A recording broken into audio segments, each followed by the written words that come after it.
Oh shit. China actually built the bridge high into the sky.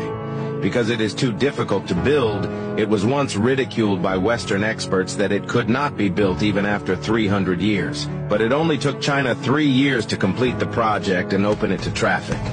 It is the tallest bridge in the world, Beipanjiang Bridge. The total length of the bridge is 4,400 feet, across the U-shaped Grand Canyon. The height from the bridge deck to the valley bottom is 1,850 feet, taller than the Empire State Building.